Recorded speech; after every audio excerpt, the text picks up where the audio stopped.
fibre-rich bran with impressive results. I now have over 1,000 patients with irritable colons, diverticular disease and various other bowel diseases that have progressed extremely satisfactorily on a normal diet plus bran alone. Problem solved, even if the bran came from the pharmacy rather than the canteen. Discoveries like the importance of fibre were very significant. But as the end of the century approached, it became clear that obesity was fast becoming an epidemic. Scientists urgently needed to understand the root causes of the problem. At first, the answer seemed simple.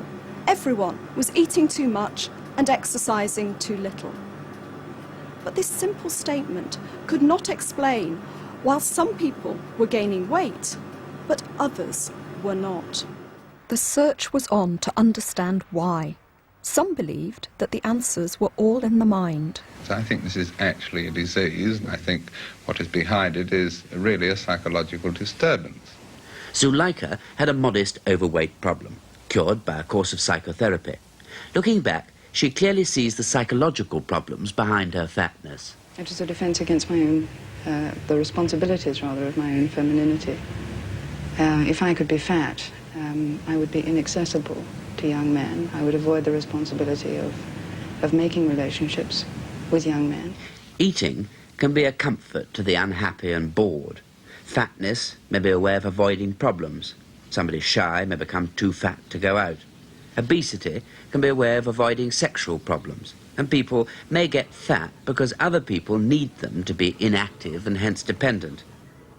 While this kind of explanation suited the shrinks, it couldn't be true for everyone. If it wasn't neurosis, then where should research focus now? She's got it. Yeah, baby, she's got it. As recently as the 1980s, scientists believed the answer to why only some of us put on weight lay in the genes that control the body's metabolism, the rate at which food is broken down and turned into energy. They reasoned that if the body didn't burn food fast enough, you put on weight.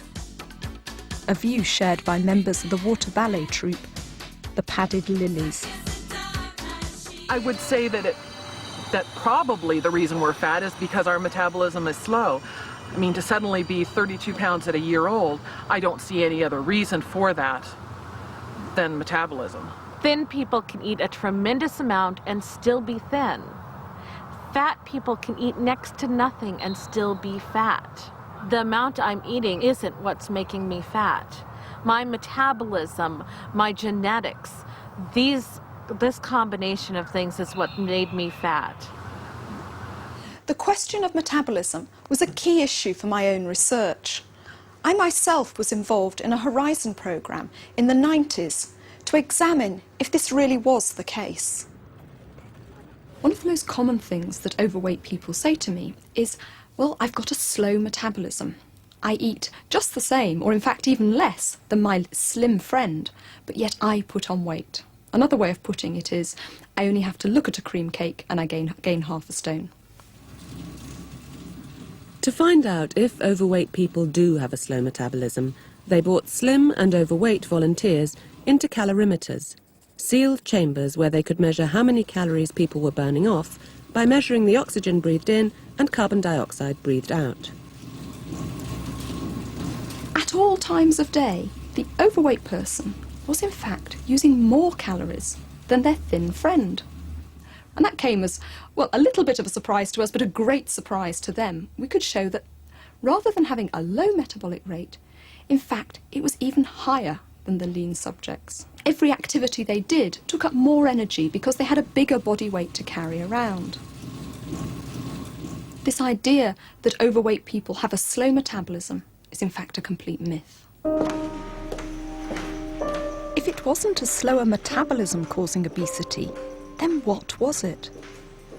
Could it be that obese people were simply greedy and only had themselves to blame?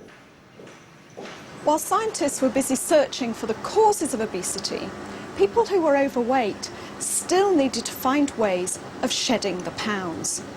The search was on for a magic bullet, a shortcut that would allow people to eat as much as they liked while still losing weight. We now know that the best way to lose weight, other than a healthy diet, is to exercise. But back in the 60s, even this apparently obvious idea was so novel that it was deemed worthy of a scientific experiment that drew the attention of an early horizon. But only some were deemed worthy of study.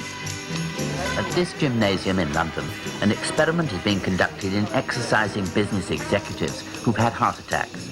Business executives have been chosen because the success of the experiment requires intelligent cooperation, as well as the motivation and resources to continue with the treatment for a number of years. That's fine. Now breathe in. That's good. Are you coping all right with your side bends? That's fine. Alistair Murray, a British Olympic coach, supervises the patients. And breathe in, that's the area. And do relax. Remember, the whole thing's to try and break this tension. And keep your mind on your exercises and forget about your business for a little while.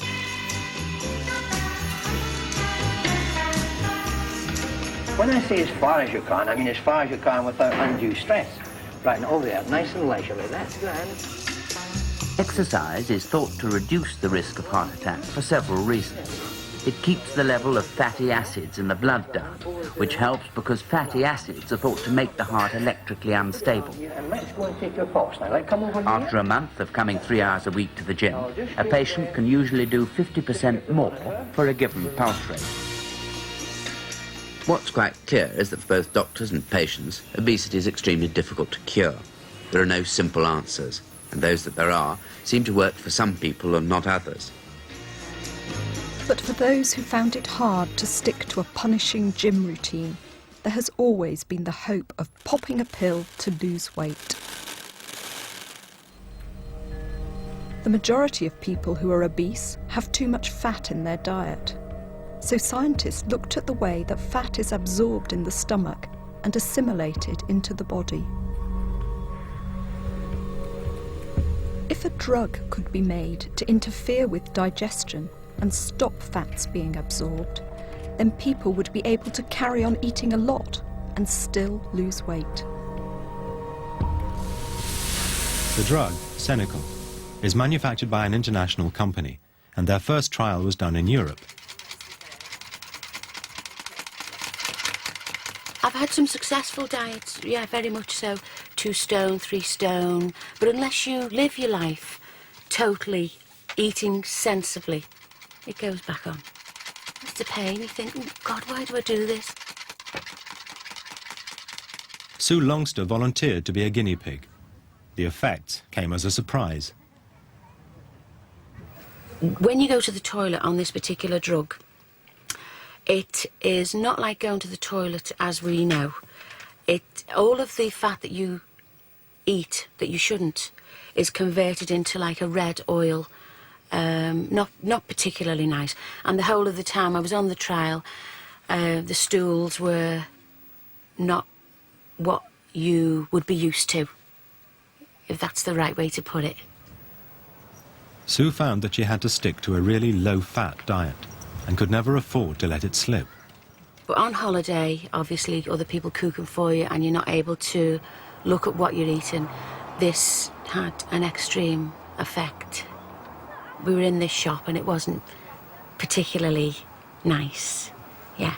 And I must stress to people, if you do take the drug, watch out. And that's the key to the way the drug works. Its slimming effects could largely be the result of aversion therapy. The diarrhea can be so unpleasant that patients don't dare to eat fat. Not everyone would have the willpower Senecal demanded to avoid the heavy penalty for slipping off the wagon.